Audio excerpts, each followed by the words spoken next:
Urban diagnosis and vulnerability. Rural northeastern sector. Parcel El Junco, Venezuela, Vargas State, Municipality Vargas, Parish El Junco.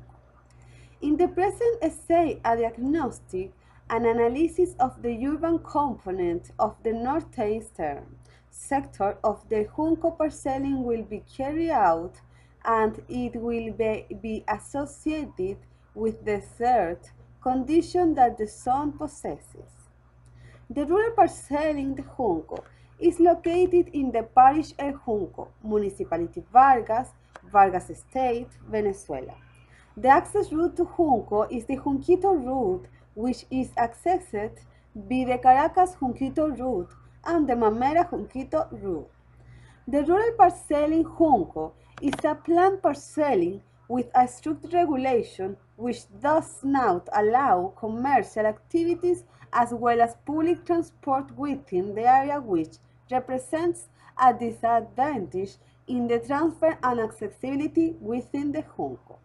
In this essay, we will mention the different urban aspects that will give us a clear idea of the vulnerabilities and the risks presented by the area. The urban dynamic plan helps us to see how the area works, in this case, the northeastern area of the Junco parcelling. Observing the plan, we can realize that most of the zone is for resident use. There is no presence of sidewalks or public lighting, so walking on foot represents a major difficulty. In addition, public transportation is not allowed, so the transportation inside and outside the parcelling is private. The urban plot of the area is irregular because its streets respond to a type of mountains landscape. Apples have an irregular shape and the plots have an organic shape responding to the irregular shape of the apples. The green zone in the plan refers to the open urban fabric in which it is observed a moderate amount of buildings distributed ideally.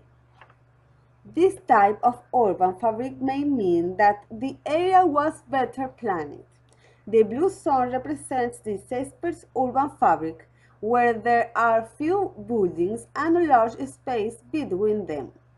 Finally, the yellow zone is the semi-compact urban fabric where buildings are close together and there is almost no space between them. With respect to buildings, almost all are single-family homes except for two buildings intended for education facilities. The buildings were divided in two categories, hard and semi-hard. Both categories refer to building materials such as brick, wood, and roof tiles. However, the semi-hard are in poor condition and are not maintained. The buildings are characterized by having one or two floors below or above the level of the street. The main streets of the area are approximately 6 meters width and the secondary streets are approximately 3 meters width.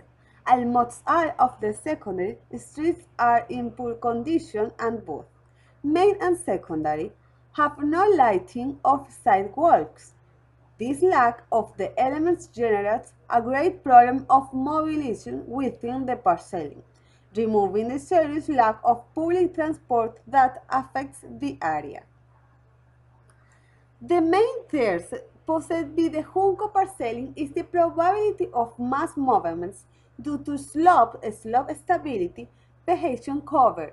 Therefore, risks must be managed through prevention, mitigation, and care measures.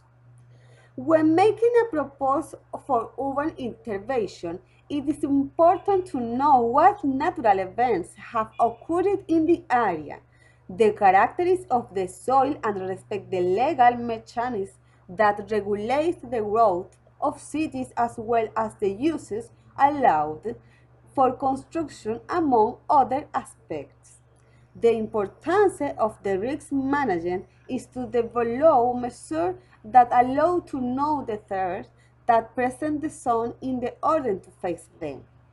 The objective of the study is to determine a risk scenario and its manager, identify the type of the threat which is the predominant trigger, taking into account the levels of vulnerability in the sector.